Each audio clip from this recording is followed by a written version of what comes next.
dulu mbak-mbaknya kenapa dulu milih untuk kuliah di luar negeri, terus sekarang juga tinggal di luar negeri. Jadi mungkin awal ceritanya dari kuliah, terus bisa sampai kuliah di luar negeri itu seperti apa gitu. Mungkin dimulai dari Mbak Rahma dulu.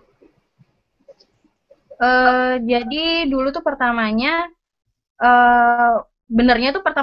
benernya maunya langsung kerja ya pertamanya, tapi ternyata mikir-mikir terus habis itu juga tuntutan dari orang tua udahlah mending ambil master dulu terus baru nanti setelah itu kerja, soalnya kalau misalnya kayak ambil master dulu baru kerja itu kayaknya itu lebih enak, lebih banyak peluangnya. Terus habis itu juga benernya kan kerjaan pengen jadi dosen juga, itu juga jadi syarat salah satu buat jadi dosen adalah harus minimal ngambil master.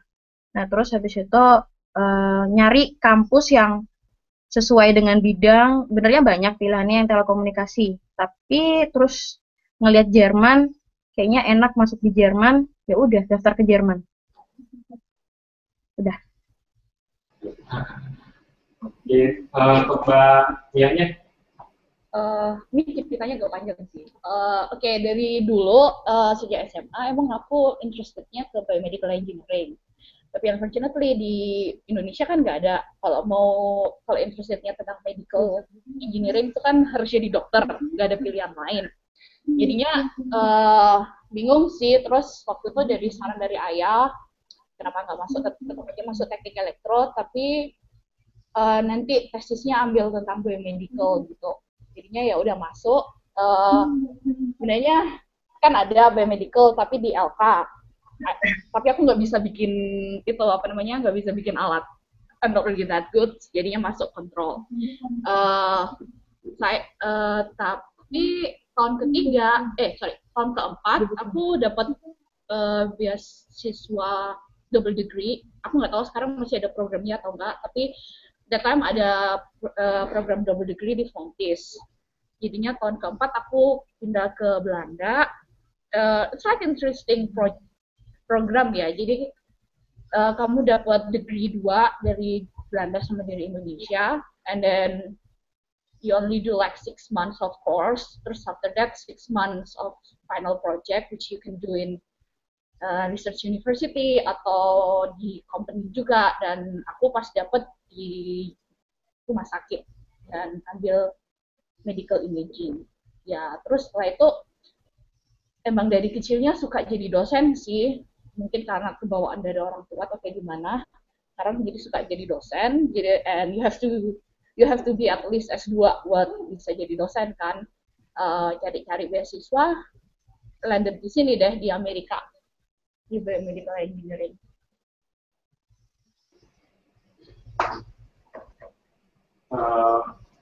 Tadi kan saya tentang udah perjalanannya ya tadi. Terus kalau kenapa sih sekarang nggak pengalaman yang paling dikenang untuk selama kuliah di luar negeri apa aja, Pak? Pengalaman yang paling dikenang itu susahnya buat lulus kuliah. Jadi soalnya kan kayak kalau misalnya kayak nggak tahu ya kalau misalnya di negara lain nggak ngerti, di Amerika contohnya. Tapi kalau misalnya di Jerman tuh kayak kamu tuh bener-bener harus berjuang keras buat lulus, soalnya tuh bener-bener ya susah banget buat lulus lah. Nggak ada yang bisa, bukan nggak ada ya, tapi hampir nggak ada anak-anak yang bisa lulus pas gitu kan. Jadi kayak harus bener-bener berjuang gimana caranya kamu bisa lulus ya 3 tahun itu pun udah bagus. Nah itu sih yang paling dikenang. Terus juga ya udah sih itu aja sih. Terus perjuangan yang dulu sebelum masuk ke sini itu yang paling dikenang. Yang paling memorable sih emang gaya kuliahnya tuh beda. Kalau kita di ITS itu kan kita benar-benar fokus ke teori, rumus, kamu harus memorize ini, kalau nggak memorize, you won't pass. Tapi waktu aku datang ke Belanda, itu mereka benar-benar praktikal. Jadi mereka melihatnya dari basic teori itu kayak gimana, terus kamu tinggal apply dari situ. Tinggal gimana kamu kreativitasnya dalam meng-apply basic teorinya itu ke application-nya. Itu yang benar-benar sempat shock juga, like, oke, easy banget, tapi ya tetap aja masih harus susah nyari nilainya. Terus waktu pindah ke Amerika, itu bedanya gini, jadi kalau di sistem di Amerika, kamu udah tahu bukunya apa, profesor will give you a syllabus, every week kita cover bagian mana, dan sebelum kamu mulai, itu kamu harus baca bab itu, buku itu, syllabusnya. Kalau kamu nggak baca, I tried it once, nggak baca bukunya dan masuk ke dalam mata kuliah, itu kita kayak bener-bener completely blank. Ini profesor ngomong apaan, karena dia langsung yang bener-bener, okay, this one is this one is that, this picture explain this. Kayak, kita udah kayak yang, wait, what? Gitu, jadi kita bener-bener harus prepare semuanya, kalau nggak, kamu nggak akan ngerti profesor ngomong apa. Itu sih yang benar-benar memorable.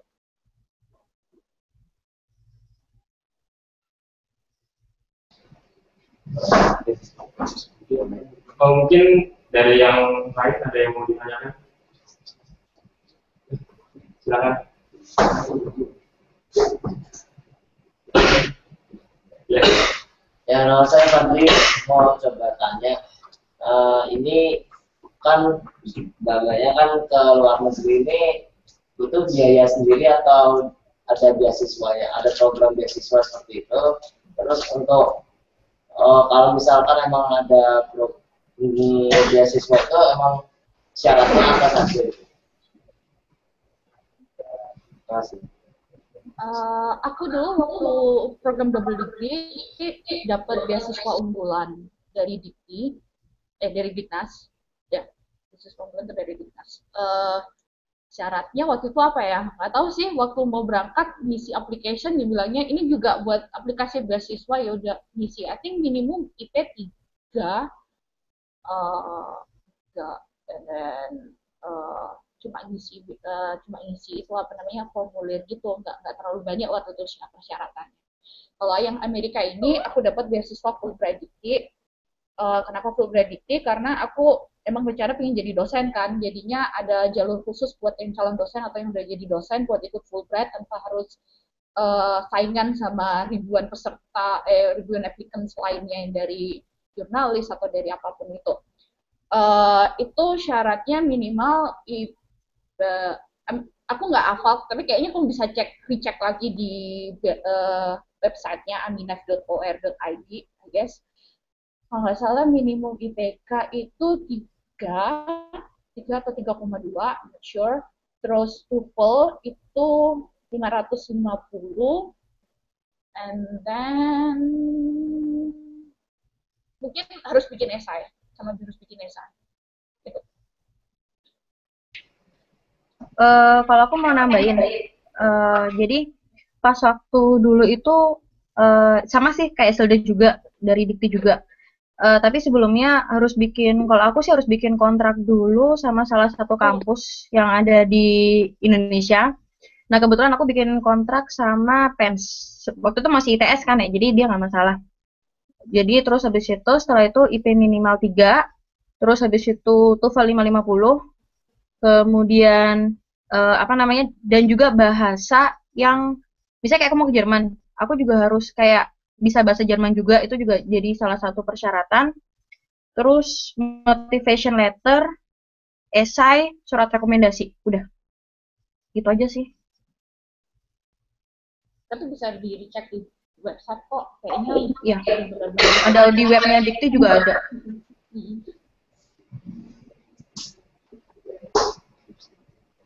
Mungkin ada yang lain mau ditanyakan?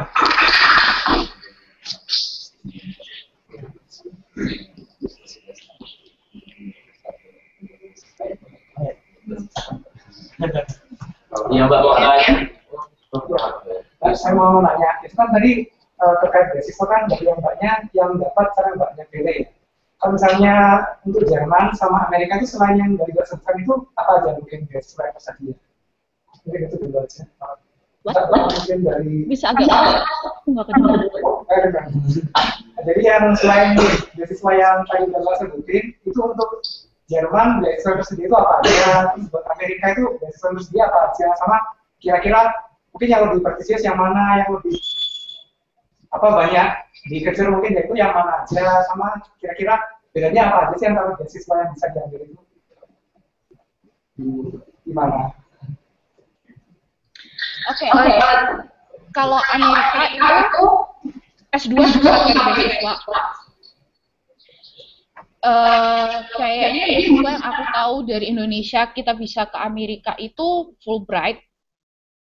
Ada Fulbright MS First, itu yang khusus buat teknologi, science and technology yang bisa kalian apply kalau kalian nggak mau jadi dosen, atau lewat Fulbright Dikti yang kalau misalnya kalian mau jadi dosen dan bisa dapat surat kontrak yang tadi Rahmat sebut, atau dari beasiswa unggulannya Dikti. Kayaknya tuh bisa, cuma aku belum ketemu orang yang bisa, yang beasiswa unggulan di sini.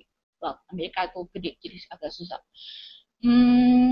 Yang prestigious sih orang kok di sini kalau kamu bilang oh ya aku Fulbrighters gitu, mereka kayak yang wow really itu, jadi kayak bener-bener siswa yang itu banget, yang bener-bener prestigious dan agak susah bang buat carinya. Jadi kalian harus bener-bener bagus bahasa Inggris, motivation letternya harus bener-bener bagus juga, dan surat rekomendasinya harus kuat.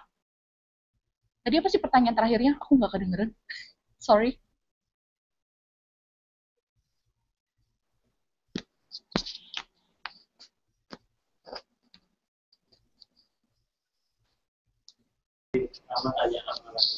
Kamu tanya.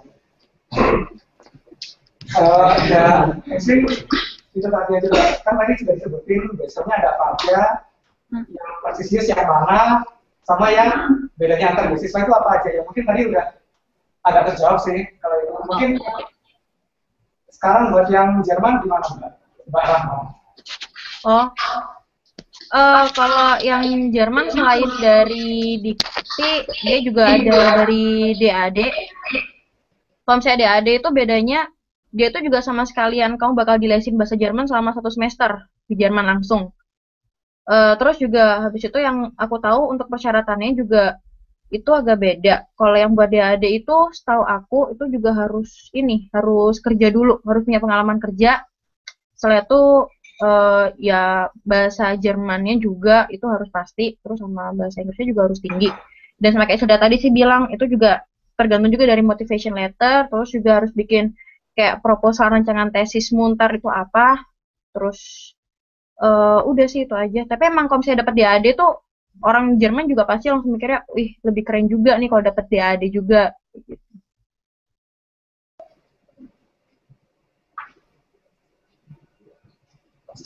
Mungkin yang ada lagi yang lain? Oh ya silakan. Baik.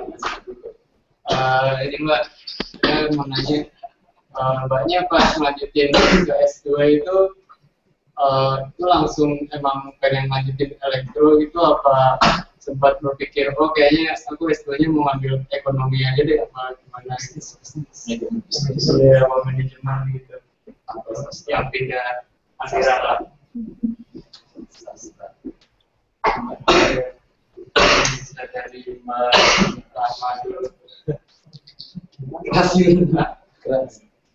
Oh ya, mungkin bisa dimulai dari Mbak Rahma dulu. Benernya sih dulu pas waktu sebelum aku mau ngambil ke sini, itu benernya dulu tuh udah mikir udahlah ya, daripada pusing kan ngambil elektro lagi, kan elektro agak-agak ruwet-ruwet gitu, kalau udah telekomunikasi juga kan ruwet. Mau ngambil yang agak enteng dikit kan lebih seringnya itu orang ngambil pindah ke manajemen atau manajemen bisnis. Nah, kemarin sempat kayak punya pikiran udahlah mau ngambil manajemen aja, nanti mau ngambil di mana itu udah, ternyata terus dikarenakan mau daftar jadi dosen, setahu aku itu harus linier. Nah, akhirnya ya udah, akhirnya ngambil di sini, ngambil dengan jurusan yang selinier mungkin gitu. Sambil telekomunikasi juga akhirnya.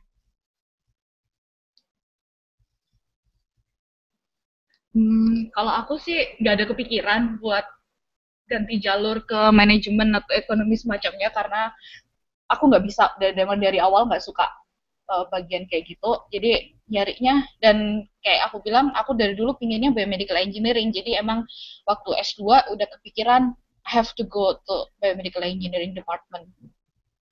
Jadinya nyari, dan mau jadi dosen juga emang harus yang sama-sama engineeringnya.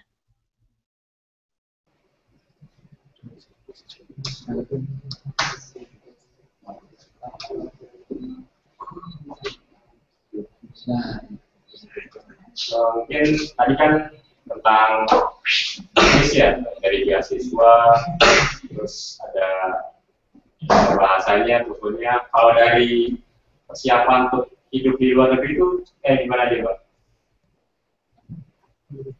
Biaya hidup, mungkin dari kultur sosial sananya, itu seperti apa? Dari Mbak Mia. Apa ya?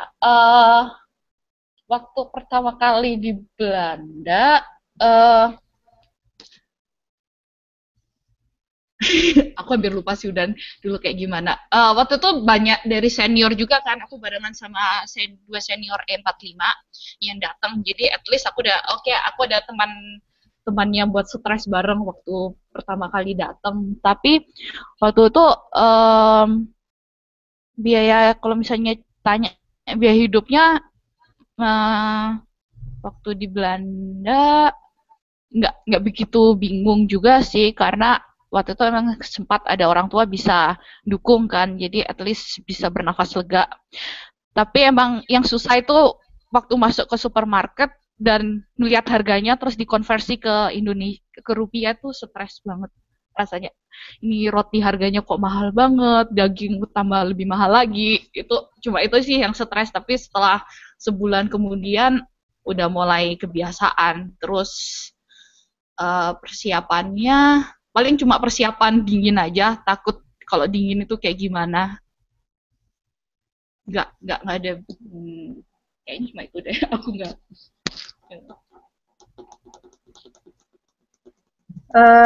Terus kalau misalnya buat aku, ya hampir sama sih kayak Silda, itu kan kayak balada orang tinggal di luar negeri. Nah, masalah ngitung kurs atau apa kayak gimana.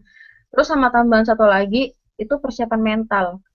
Jadi kalau di Indonesia kan kayak ya udahlah ya, enak gitu kan, kayak kemana-mana ketemu dengan sama orang Indonesia, terus sampai sini kamu ketemu dengan orang yang benar-benar beda kulturnya, terus dan apalagi di Jerman orangnya kaku-kaku semua kan, nggak kayak ya orang Indonesia, ya beda banget. Terus juga belum lagi kalau misalnya udah kayak homesick itu mulai datang, itu yang bener-bener ya udahlah ya, kalau mau homesick mau diapain lagi mas, sekarang kamu harus kayak lagi homesick, kamu harus tiba-tiba pulang ke Indonesia kan juga nggak mungkin, tiketnya juga nggak murah gitu kan, maksudnya ya udah paling yang persiapan mental yang paling penting, sama persiapan, kalau aku sih persiapan makanan itu juga yang penting. Saya aku bawa makan dari Indonesia juga. Indomie. Masalahnya kalau di Belanda itu aku senengnya kenapa aku bisa waktu pertama kali datang di Belanda itu banyak orang Indonesia. Gampang lah kamu jalan-jalan ke sentrumnya itu ketemu orang Indonesia tuh sering gitu. Terus juga banyak kalau kangen makanan ada toko Asianya mereka lengkap bahan Indonesianya. Jadi nggak begitu yang namanya kangen makanan sih, nggak sampai kangen berat, kecuali kalau yang susah dicari kayak pepek itu susah banget dicari. Indomie di Belanda nggak begitu susah, kecuali kalau pinginnya Indomie yang beda rasa gitu. Iya itu rasanya beda, masalahnya jadinya nggak enak, susah ya sih, tapi make do lah. Itu kayak kalau misalnya kalian pingin ke luar negeri, emang kalian harus bisa lah, jangan terlalu bergantung sama makanan Indo. Makanan luar enak kok kalau sudah nyoba-nyoba itu, lebih sehat malah kadang-kadang.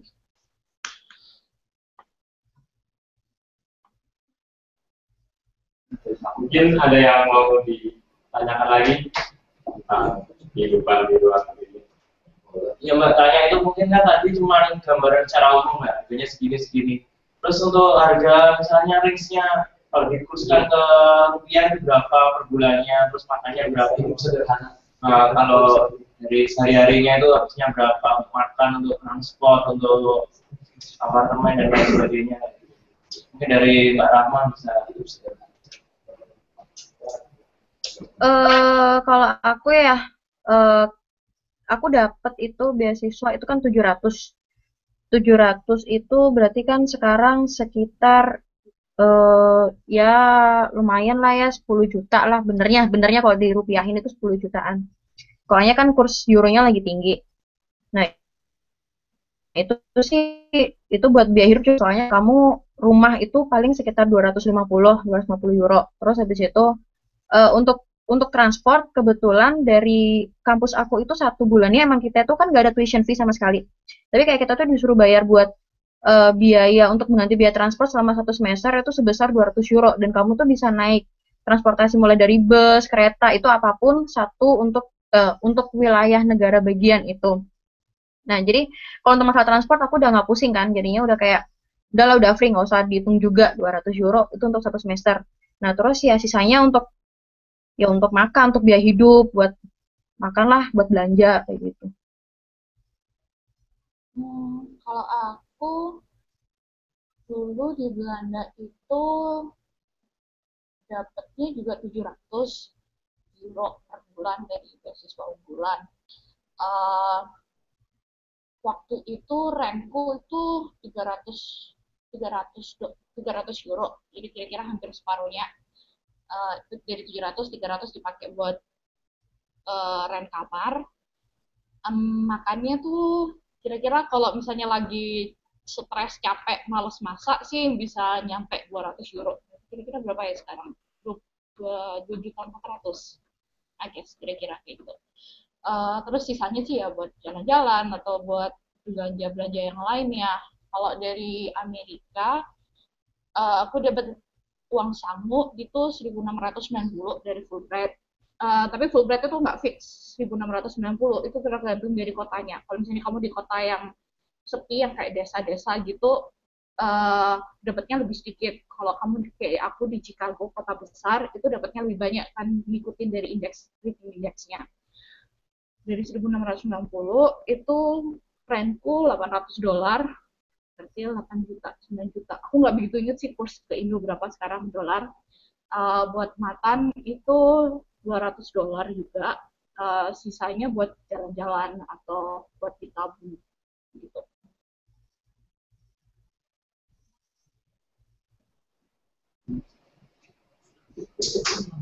Ada yang mau ditanyakan lagi?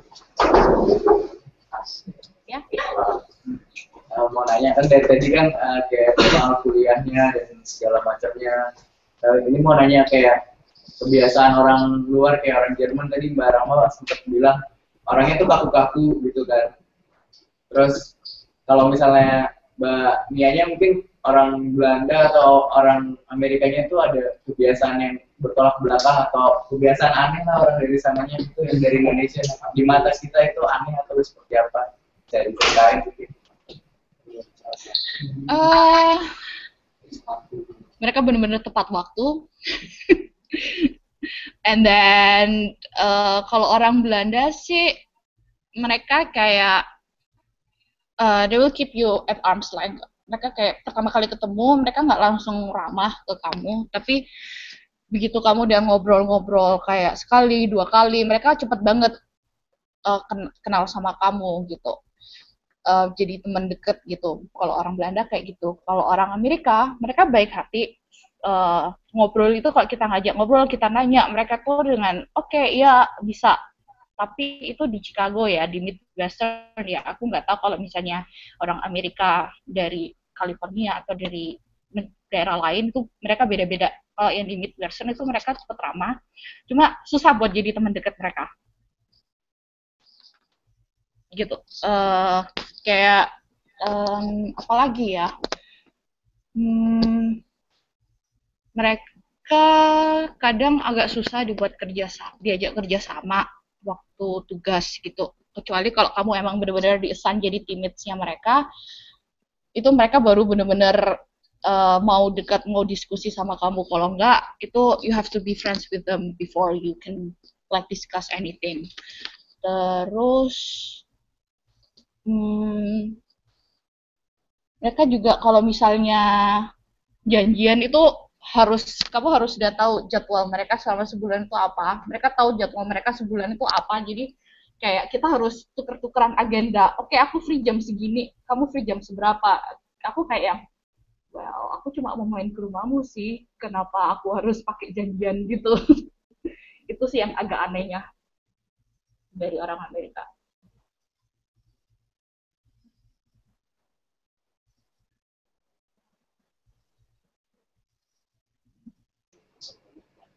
Mungkin buat Mbak Rahma, kan tadi selain orang yang ngaku itu ada yang lain mungkin kebiasaan orang yang di sana. Menurut di sana. Yang jelas pokoknya juga ya mungkin hampir di semua luar negeri, mungkin di luar negeri ya semuanya. Yang jelas pokoknya itu orangnya emang tepat waktu. Terus yang kayak kalau misalnya telat 1 menit itu yang bener-bener ya itu nggak gini sih. Jadi kayak orangnya kayak nggak respect gitu sama kita. Terus habis itu juga segala sesuatu harus pakai janjian. Harus sebelumnya kamu bikin appointment dulu, misalnya kayak kamu mau ketemu sama dosen atau apa, itu pasti harus pakai janjian dulu. Ini ya tanggal segini, jam segini di ruang ini.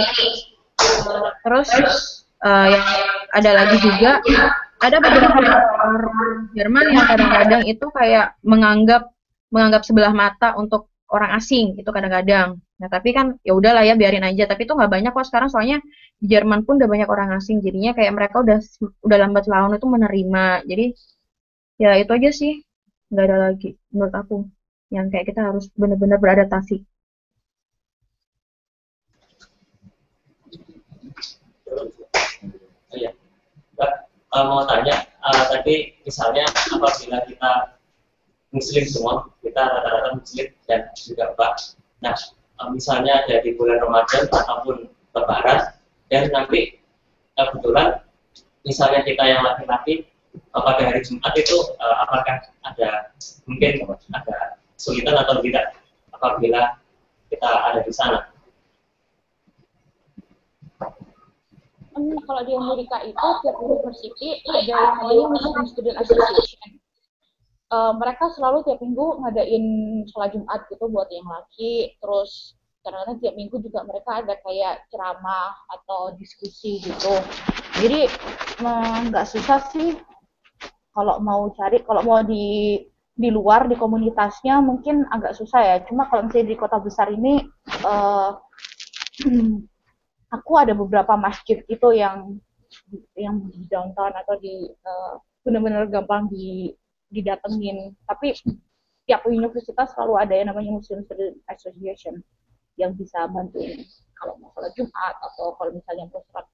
Jadi kalau sholat tarawih nggak ada deh karena sekarang kan pas summer malam juga itu kamu harus datang ke masjid di community kamu kalau mau ke sana.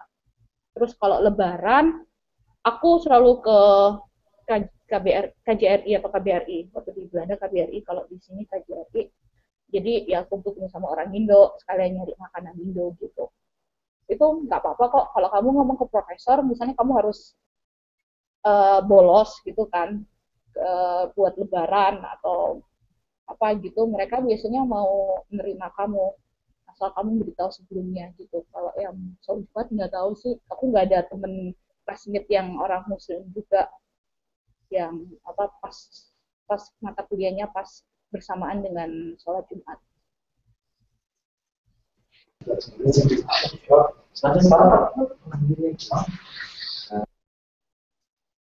Kalau misalnya buat yang di Jerman sih kebetulan kan ya itu di sini di kampus aku tuh juga banyak orang Turkinya. Terus juga kebetulan tuh di kampus itu dia disediain musola yang kayak dia juga ngadain juga sholat Jumat tiap minggu. Jadi sebenarnya kalau aku bilang bukan musola sih, masjid. Tapi kayak di bawah gitu. Jadi sebenarnya itu nggak masalah kalau misalnya untuk di kampusnya. Dan juga kalau misalnya kayak kamu di waktu sholat Jumat atau kamu ada kuliah, ya itu kan masalahnya emang harus bolos ya mau gimana lagi gitu kan. Tapi juga nggak ada absen, jadi ya itu ya udah nggak jadi masalah. Kamu nggak harus izin sama profesor dulu atau apa, kecuali kalau misalnya kamu sebelumnya kamu ada janjian di jam itu, ya kamu harus bilang saya harus sholat Jumat nih misalnya. Ya udah. Terus habis itu yang kedua, kalau misalnya pas lagi bulan Ramadan, di daerah aku itu banyak masjid, baik masjid Turki ya, baik banget masjid Turki. Jadi kalau misalnya kayak buat taraweh gitu, mereka juga pasti ngadain, mereka juga ngadain buka bersama juga. Terus habis itu nanti kalau misalnya pas waktu Lebaran sih di di Bon itu sekitar 2 jam lah dari kota aku, itu pasti mereka ngadain sholat bersama. Soalnya di sana itu kan ada bekas KBRI. Jadi isinya tuh orang-orang Indonesia juga. Jadi mereka juga sama sekalian kita silaturahmi sesama orang Indonesia, dan itu juga buat ini sih kayak tempat berkumpul yang makan Indonesia juga gitu. Jadi kayak bener-bener ngerasain kayak Lebaran di negeri sendiri. Udah sama juga sih kayak gitu juga.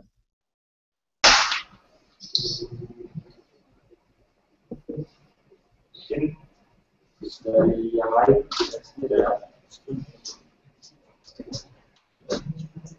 banyak mungkin banyak.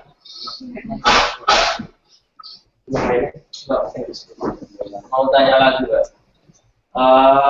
Mbaknya untuk ini kan masih kuliah ya. Kan kira-kira habis lulusnya ini punya proyeksi kerja di mana, di Belanda atau di Indonesia atau gimana? Kan kembali ke Indonesia buat bangun negaranya. Well, aku sudah ada surat kontrak sih buat jadi dosen, jadi mau nggak mau harus kembali ke Indonesia. Tapi aku pinginnya lanjut S3 dulu sebelum kembali ke Indonesia for good. Kalau aku juga karena benernya itu juga ada kontrak juga, dan emang seharusnya kita kan harus balik lagi ke Indonesia, jadi ya udah emang aku harus balik lagi ke Indonesia buat jadi dosen. Yang tadi itu yang aku bilang kontrak sebelum berangkat.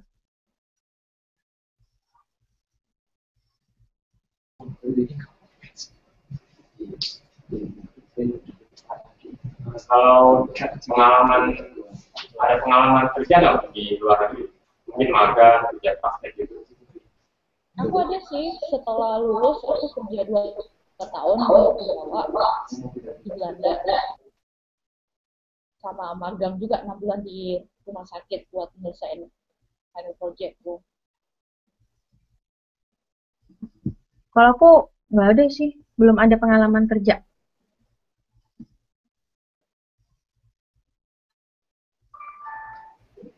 Kalau mungkin dari cerita-cerita mungkin yang alumni di sana yang lain atau teman-teman yang lain itu gimana? Mungkin dari sisi cari kerjanya gampang apa enggak, itu seperti apa?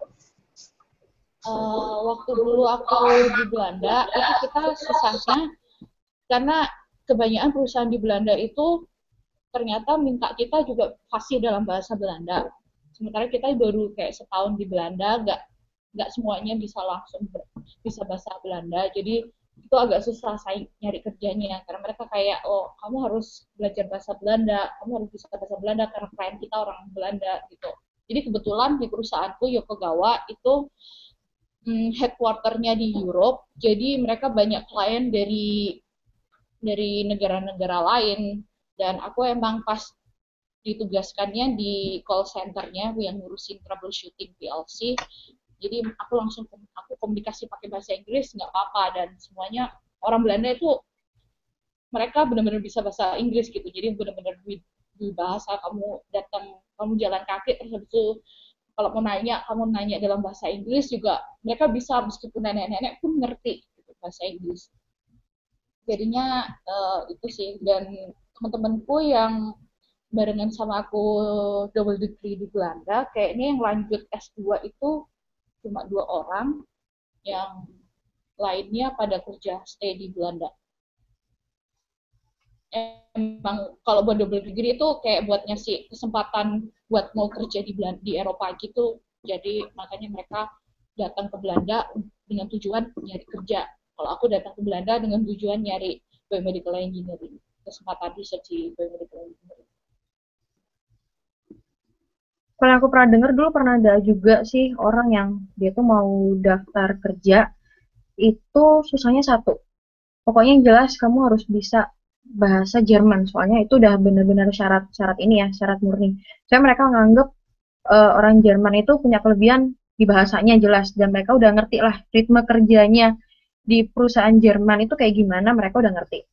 Jadinya ya kita harus ya bisa benar-benar bisa bahasa juga, kecuali yang kalau misalnya kayak perusahaan yang ini ya, yang kayak internasional gitu. Itu sih kadang-kadang ya dia nggak apa-apa lah ya pakai bahasa Inggris juga, atau dia juga kerjanya berhubungan sama yang di luar-luar Jerman. Tapi ya benernya yang paling penting itu kita harus benar-benar ngerti bahasa Jerman. Kayak gitu aja. Dan juga aku tahu ada beberapa alumni elektron di sini, mereka masuk di perusahaan internasional di Indonesia, terus mereka apply ke headquarternya di Amerika gitu. Itu bisa keterima, terus mereka tinggal kayak transfer gitu aja. Itu bisa ada kesempatan seperti itu kalau emang ini harus menjadi luar negeri.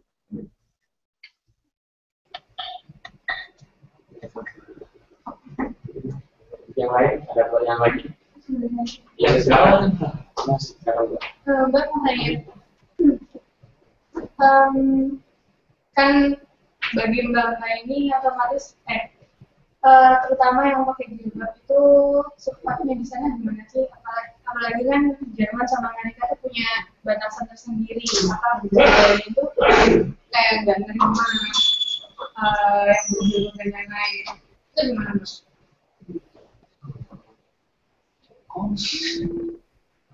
Aku nggak merasa ada orang yang benar-benar kayak ada orang jilbab datang gitu kayak menjauhin dari aku, nggak ada. Justru aku malah pertama kali pakai jilbab itu pas di Belanda, pas tahun kedua aku kerja, jadi kayak 6 bulan sebelum aku pindah, aku datang ke bosku just asking gitu kan, can I wear, is that okay if I wear hijab? I mean I will wear it even if you say no. Kayak mereka kayak oke, nggak apa-apa gitu. Terus juga di Belanda itu banyak orang Turkinya seperti di Jerman, jadi ada kayak komunitas tersendiri daerah yang itu isinya toko-toko halal, terus habis itu banyak orang Turki tinggal di sana gitu, dan it's fine, nggak ada animosity dari penduduk asli Belandanya atau dari Amerikanya gitu, sampai sekarang masih belum nemuin, jadi nggak usah takut lah. Kalau menurut aku sekarang juga di Jerman udah banyak juga kok yang pakai jilbab, jadi mereka juga udah biasa aja gitu ketemu sama orang yang berjilbab itu udah dia jilbaban, udah nggak masalah, biasa aja. Kecuali kalau misalnya emang dulu kan ada yang bilang kalau misalnya pakai jilbab terus habis itu dianya di negatif, dipandang negatif atau apa. Tapi kalau menurut aku sekarang enggak kok, juga benar-benar nggak ada masalah. Soalnya mungkin semakin banyak banget orang Turki yang masuk ke Jerman sih, dan mereka juga pakai jilbab juga kan yang ibu-ibunya, jadi ya nggak ada masalah sama sekali. Jadi aku juga sempat deket kayak ngerasa ada untungnya pakai jilbab. Jadi kayak kamu datang mau belanja, mau beli makanan itu kamu tahu jilbab, mereka kan tahu kamu nggak makan pork. Jadi kayak no pork. Oke, thank you. Jadi gampang gitu loh kita taunya. Kalau kita nggak pakai jilbab, mau beli juga mereka sebenarnya nggak bakalan ngingetin kalau ini sebenarnya ada porknya gitu. Terus asik juga sih. Jadi kerasa kayak jalan itu kalau misalnya sesama ketemu orang hijab itu kayak assalamualaikum, jadi itu kayak sesuatu yang beda, yang sesuatu yang istimewa gitu kalau di sini, kalau kita apalagi dari muslim atau dari muslimah gitu yang nyapa kita gitu, seakan oke, ya aku ada temennya di sini.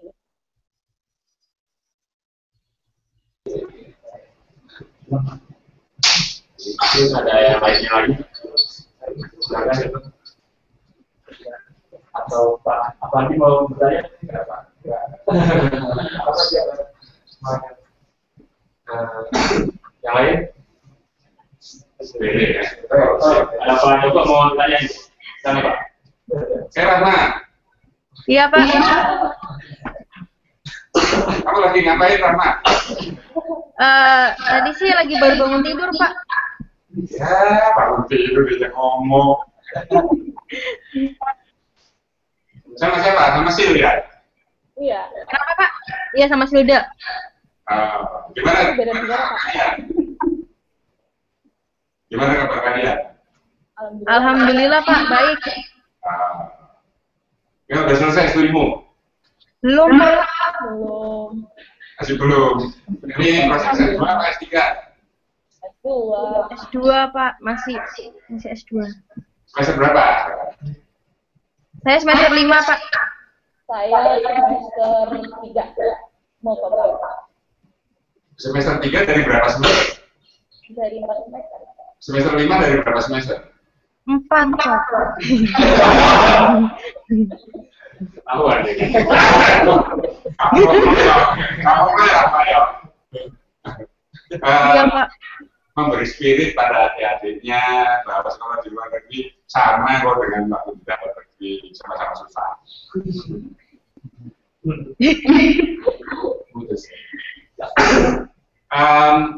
Kemudian kalian pesan apa sama adik-adik ini? Ini 2010, kalian kan 2006 ya? Iya. Sama 2006. Sebelumnya 2000 berapa? Berapa? 2006 juga? Oke, kasih pesan apa? Selisih 4 tahun. Misalnya, rajin-rajin belajar.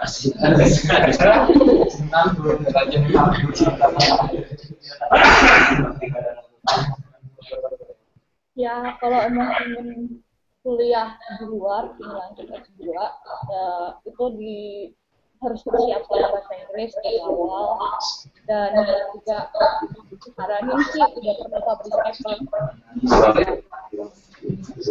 Karena kamu bakal lebih gampang masuk S2.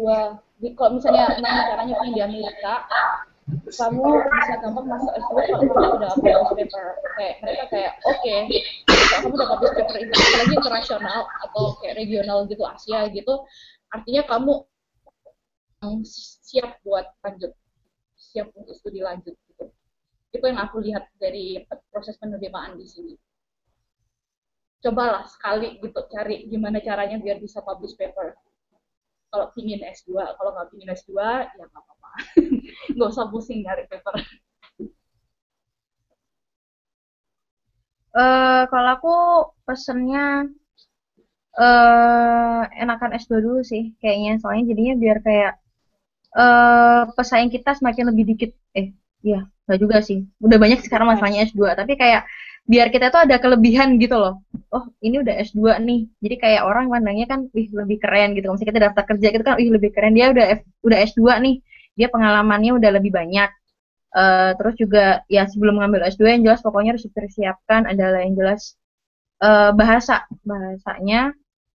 Kamu misalnya kayak mau kuliah di mana, itu dia pakai bahasa apa aja, itu yang harus dipersiapkan paling banyak gitu aja. Dan itu buat nyiapin bahasa tuh masanya bukan waktu yang sedikit gitu, bukan waktu yang bentar gitu. Kayak kalau misalnya kayak kamu ke luar negeri yang bahasanya belum pernah kau pelajarin, contoh misal Belanda atau Jerman atau mana gitu, itu kan dia apa namanya kayak bahasa utamanya bukan bahasa Inggris.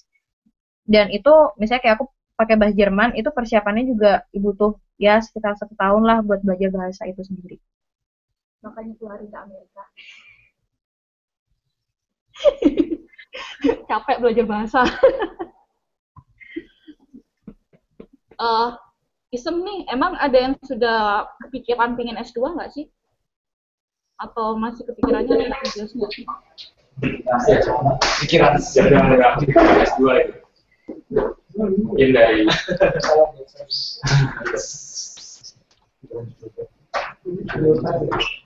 ya diurut. Oh ya, mungkin biar pada kenal ya, mungkin dari sana diurut. Saya habis kuliah S1 mungkin kemana? Mungkin bisa aku. Ya, jadi yang masih bingung Mbak, antara mau kerja dulu atau S2 gitu. Tapi misal kalau S2 ya pengennya kalau dari orang tua juga nyaranin ke Jerman gitu Mbak. Ya. Kalau saya sebenarnya sih mau kerja dulu sih Mbak. Cuma kalau tahu-tahu ada beasiswa gitu ya nggak apa-apa juga. Beasiswanya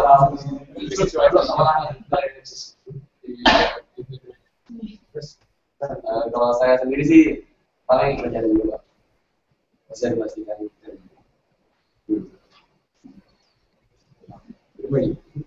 Nah, mungkin kalau saya mungkin ya mulai kemarin udah ada yang dari mana tuh Mbak? Belanda sama Jerman ya ada daya tarik sebelumnya. Dari Prancis itu ada daya tarik lah Mbak yang ke luar negerinya S2. Sebelumnya ya berpikirnya S2-nya ya di dalam negeri.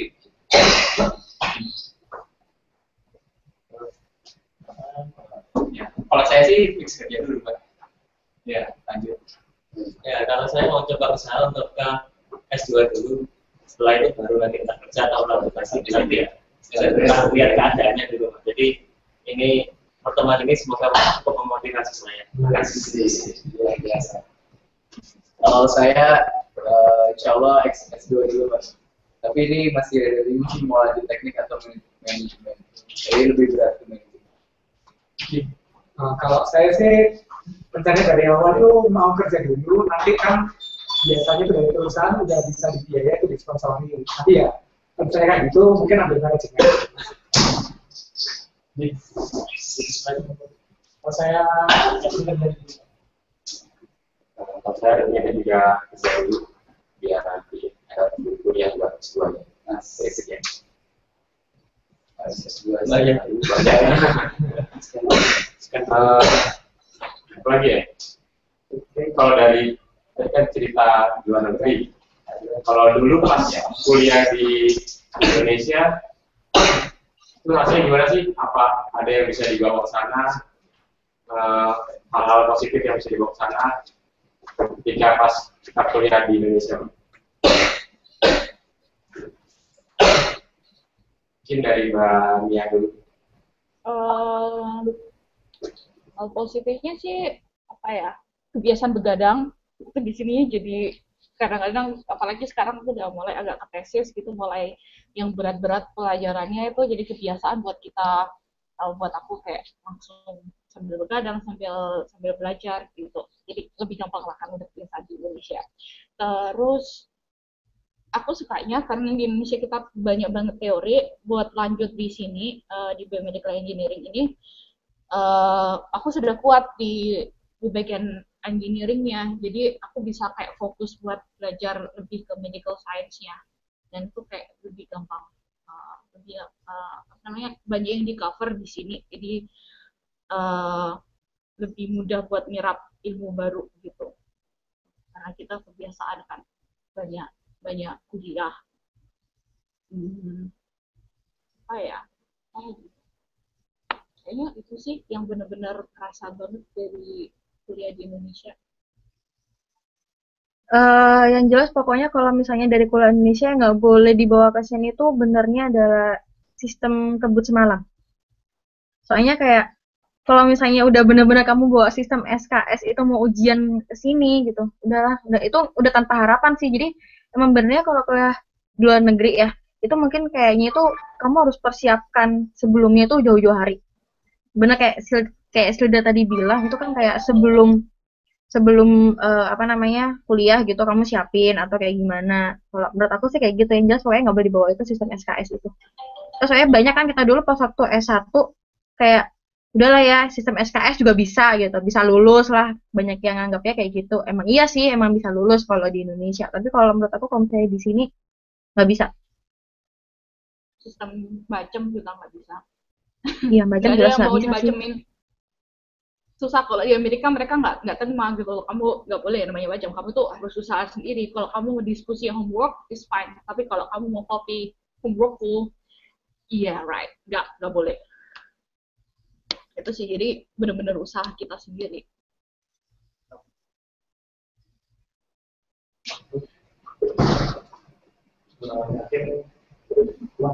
Ini udah di penghujung, terakhir aja mungkin kalau di luar kan ada Perhimpunan Pelajar Indonesia atau PPI.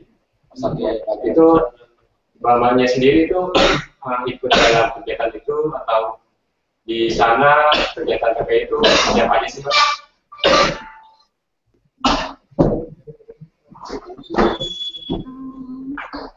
Dulu waktu di Belanda sering sih ikut kegiatan PPI. Kita ada kayak setahun sekali bikin Indonesian Night gitu. Aku ikutan bantu jadi MC-nya. Terus kita juga kadang-kadang ada kayak ketemuan ngumpul di mana cuma buat makan, jadi ngobrol bareng gitu, have fun. Terus juga em, mereka kadang-kadang banyak acara turnamen sport gitu. Jadi yang cowok bagian main futsal, ada main basket juga. Terus ya yang ceweknya bagian hura-hura lah, sporting. Kalau di Amerika aku agak jarang karena graduate student di sini tuh susah banget kalau kamu mau having fun have fun di as graduate student itu susah sekali di Amerika karena kamu banyak tugas, banyak project. Maunya kalau misalnya sudah dapat weekend, dapat day off itu rasanya pingin santai-santai tidur aja di tempat tidur. Jadi aku nggak begitu sering gabung sama PPI di Amerika. Cuma ada sih biasanya. Tiap kota besar pasti ada. Kalau misalnya di aku sih, ya PPI-nya karena PPI-nya itu bukan di kayak kota besar banget ya. Kan misalnya kayak daerahku tuh yang kota nggak terlalu besar. Jadinya ya PPI-nya ya kita cuma kayak ngadain, dulu pernah kita ngadain kayak acara besar. Itu yang untuk acara amal gitu, dulu pernah ikutan juga. Terus habis itu yang kayak ya paling kadang-kadang kalau misalnya ada mahasiswa baru itu waktunya perkenalan kayak gitu aja sih. Jadi kayak kumpul-kumpul aja PPI-nya. Soalnya kebetulan PPI aku kan dia kayak PPI yang menaungi ada 4 kota, 3 atau 4 kota aku lupa. Nah itu kita gabung jadi satu. Nah terus habis itu kalau misalnya untuk PPI Jerman sih aku nggak ngerti ya soalnya pun bukan base-nya bukan di sini. Dia kan kayak lebih condong yang deket ke PPI Jerman tuh PPI Berlin. Jadi kayak ya aku juga nggak ikutan juga sih kalau misalnya kayak acara-acara gitu aku juga nggak ngerti kalau acara-acara PPI Jerman itu apa. Oke, kalau gitu kira ada pertanyaan lain? Penutup? Tidak ada. Terima kasih. Kalau dari bapaknya ada pesan-pesan lain lagi mungkin untuk adik-adik kelasnya Tambah semangat. biar tambah semangat. Ya, semangat. Cepat lulus. Cepat lulus. Buat persiapan buat beasiswa itu nggak bisa cepet-cepet.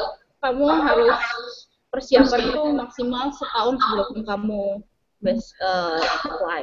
Apalagi kalau kamu ingin ambil Fulbright ke Amerika, itu persiapannya buat sebelum berangkat, apply-nya itu setahun sebelum kamu bisa berangkat, dan sebelum apply kamu kira-kira harus 1 tahun sebelumnya, karena buat motivation letter itu susah banget. Karena kamu harus bisa meyakinkan panitia rencana studi kamu itu apa, kenapa kamu mau di negara itu. Ini nggak cuma untuk Fulbright ya, buat semua beasiswa lainnya. Motivation letter itu kamu nunjukin kamu mau studi apa, itu kamu harus sudah tahu. Mau studi bagian apa, fokusnya di mana, itu kalau bisa kamu tahu. Jadi sedetail mungkin kalau mau search for beasiswa.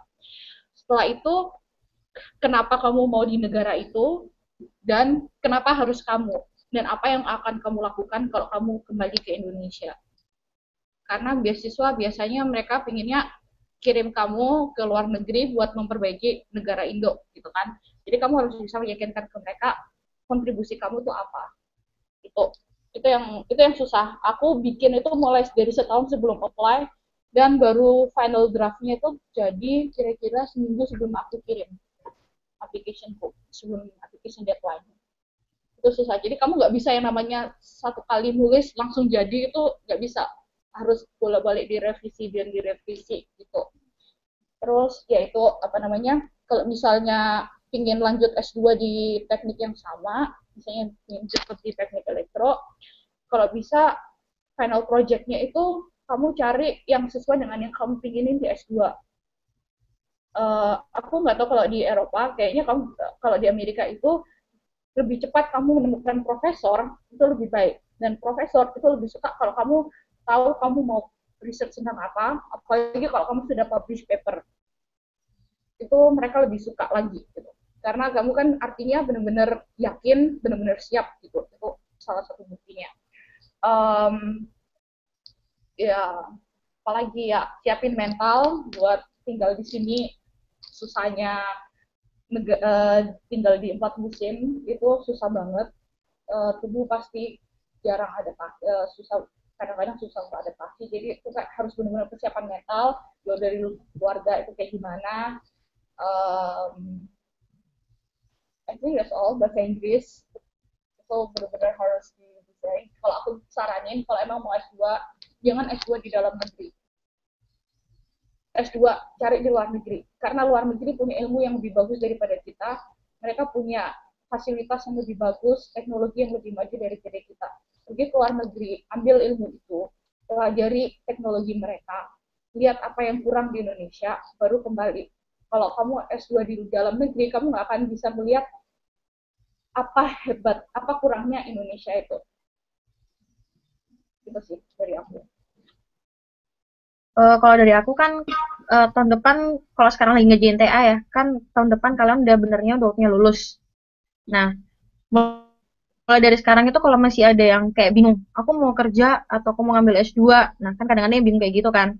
Nah, mulai dari sekarang itu benernya udah kayak harus mikir nih, dan mulai sekarang pun juga kalau emang bisa mempersiapkan, lebih baik mulai dipersiapkan dari sekarang. Selama kamu bisa ngambil itu, ada kesempatan buat ngambil di luar negeri, ya harus kayak berusaha buat ngambil di luar negeri itu gitu loh. Nanti kalau misalnya emang kamu nggak luar negeri, ya udah aku bisa di dalam negeri misal. Tapi kalau misalnya sekarang kan juga kesempatan buat luar negeri itu pun banyak kan ya, beasiswa pun juga banyak. Ya selama itu bisa kamu dapetin ya harus bisa dapetin kayak gitu. Menurut aku sih, saran aku kayak gitu. Jadi mulai dari sekarang udah kayak kamu pikirin kamu mau ngambil S2 atau kamu mau kerja, satu. Terus yang kedua, kamu ambil yang apa, mau ngambil jurusan apa, terus kamu mau ngambil di negara mana.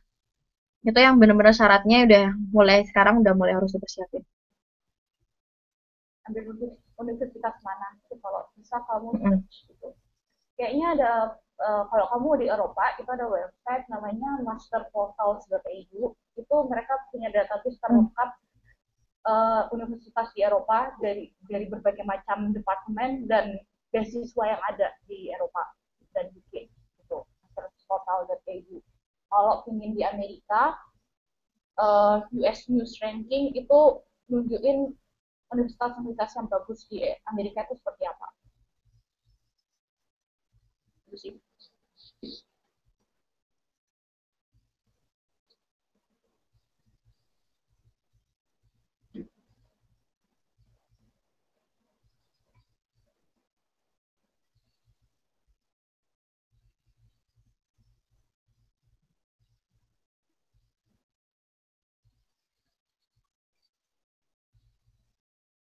Halo.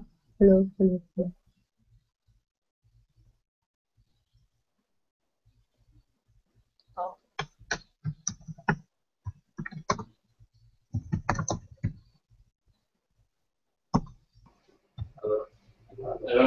oke.